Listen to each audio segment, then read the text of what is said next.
Hi, I'm Brittany Lowry, and I am an MPH student at Oklahoma State University.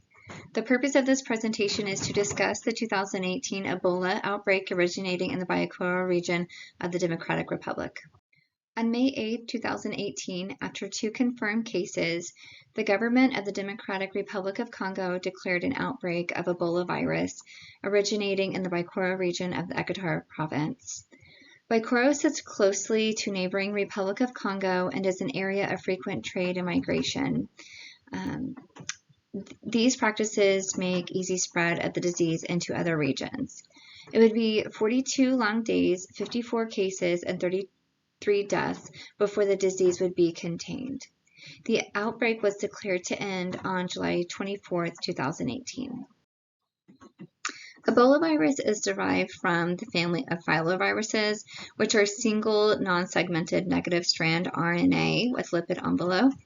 There are multiple Ebola viruses, 4 of which cause illness in humans. The species of Ebola virus occurring in the Bikoro outbreak was the Zaire Ebola virus. This particular virus was the first recorded species of Ebola, but it is also the most fatal, with a fatality ratio of 69 to 88%, occurring most generally. This disease presents as a hemorrhagic fever, which is an illness that deteriorates organ systems, damages blood vessels, and causes inability for the blood to clot. There is no cure for Ebola virus. This chart, created on June 29th by a team of researchers studying the outbreak, lists the reported symptoms of the disease and the numbers of individuals experiencing them up to that point. As you can see by the totals in the list, that the list itself was incomplete at that point. Symptoms of the disease range from fever, fatigue, weakness, dizziness, muscle, bone, and joint ache, as well as gastrointestinal symptoms like appetite loss, nausea, and diarrhea. Symptoms became more life-threatening as the disease progressed, and these symptoms would include internal bleeding from the ears, mouth, eyes, and nose. In more progressive stages of the disease, individuals may experience nervous system malfunctions, coma, delirium, kidney, liver, and respiratory failure, and it is at those later, more progressive stages that death was almost always imminent. This image depicts the Ebola virus ecology and transmission process. Ebola virus is a zoonotic infectious disease, meaning it originates in animals. It is maintained in a natural environment, spreading between reservoir and host animals until it is transferred through a spillover event to humans. Humans then spread the disease to other humans, leading to widespread epidemic. Because of the reservoir-host-human cycle, for the most part, Ebola is usually restricted to areas where the natural host and reservoir animals are supported.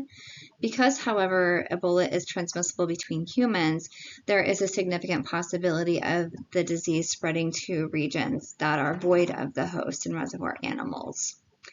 Though it is not confirmed, it is believed that the reservoir animal for Ebola virus is the fruit bat.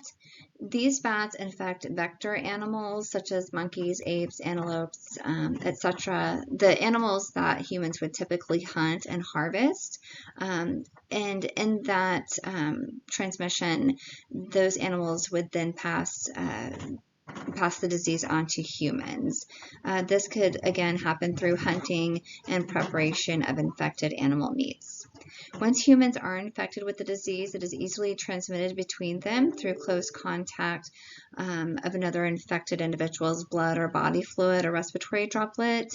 Those providing care for the infected without proper protective equipment will often become infected with the disease as well, and those attending funeral services or participating in funeral ceremonies may come into contact with those remains, which are also highly infectious.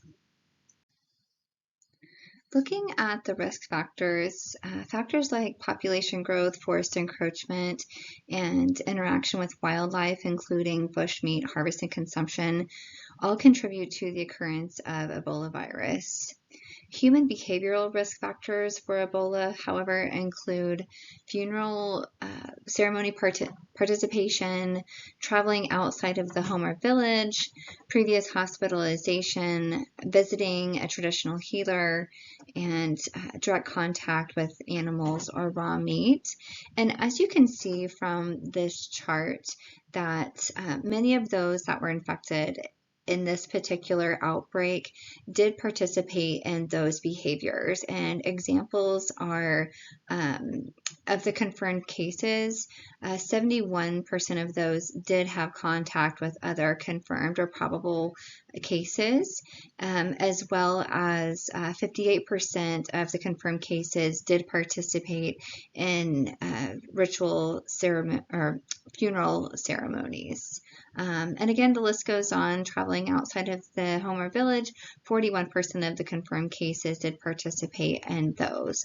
So again, those are things that do increase the risk of contracting Ebola during outbreaks. Moving on to the methods of epidemiological investigation, researchers studying the Ebola outbreak utilized definitions already deemed by the Democratic Republic of Congo Minister de la Santé Publique to classify cases as suspected, probable, or confirmed. Cases were considered confirmed if the virus was detected in blood or body fluids by reverse transcription polymerase chain reaction.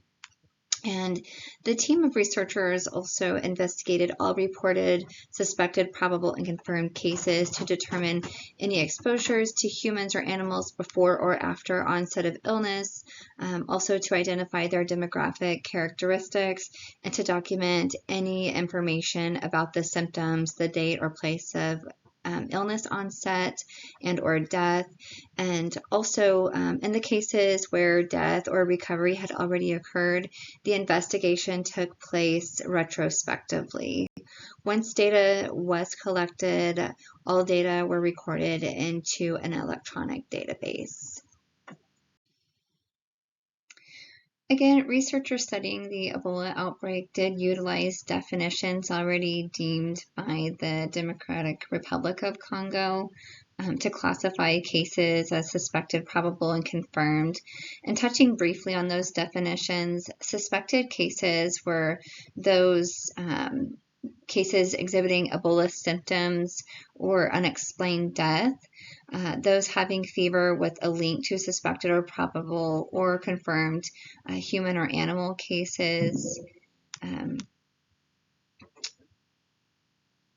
Probable cases were defined as any case as evaluated by a clinician, or any case that had died but that had not been tested, but did have an epidemiological link to a confirmed case. And then again, confirmed cases were any cases suspected or probable that did end up having a positive laboratory test through that RT-PCR blood work, or also anybody that had died if they did test for antibodies against Ebola virus.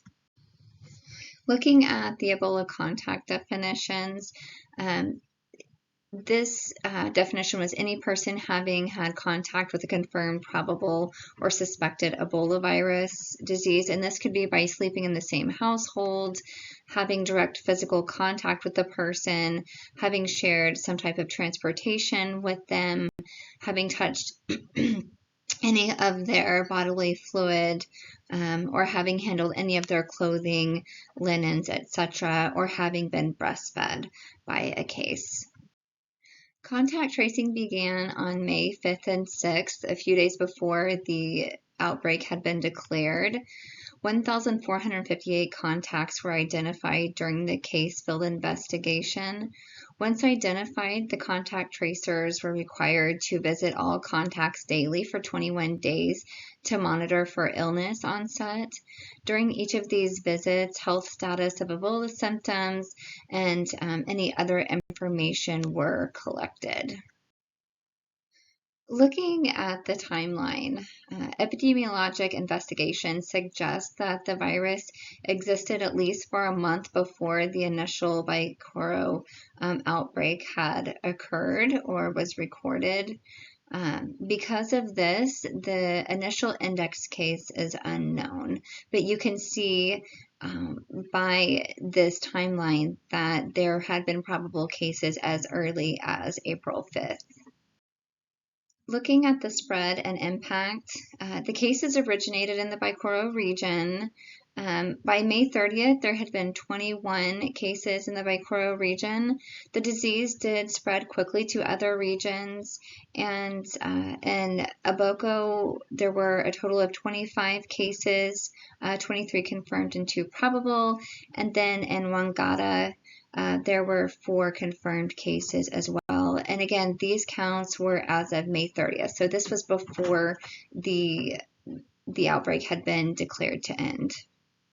These graphs depict the observed and projected cumulative incidence of the disease.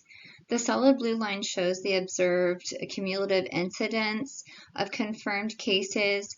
The blue dashed line shows the mean projected cumulative incidence, and the shaded area shows the 2.5 and 97.5 quantiles of the projected cumulative incidence.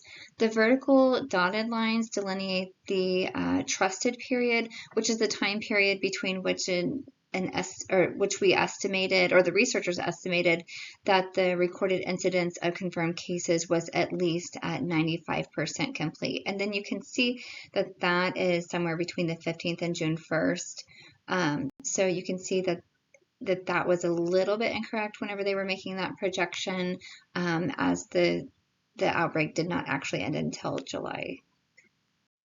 So based off of those tables that we just looked at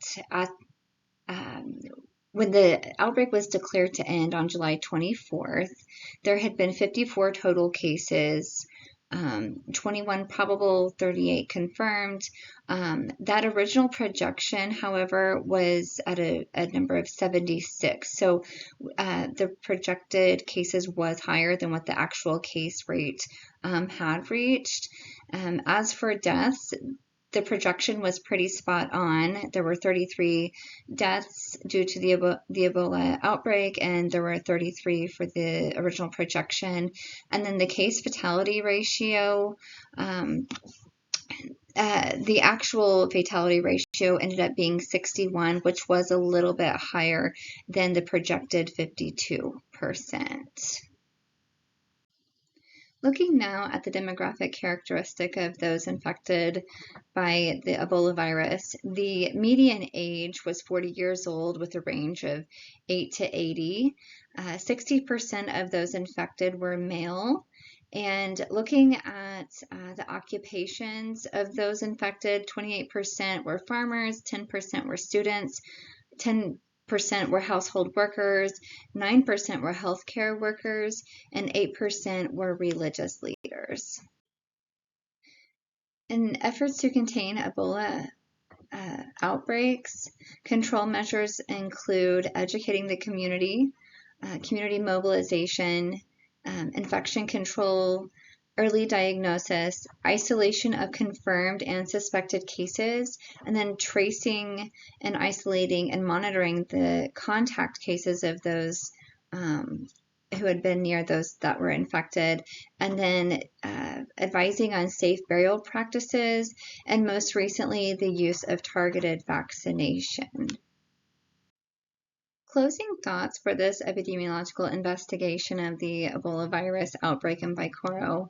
Vitally important to populations and frontline workers dealing with Ebola virus is the access to sufficient supplies of personal protective equipment, Ebola vaccine where those may be utilized, and also important is the full understanding of the virus and how it is spread, and this particularly meaning finding the natural reservoir host of the disease.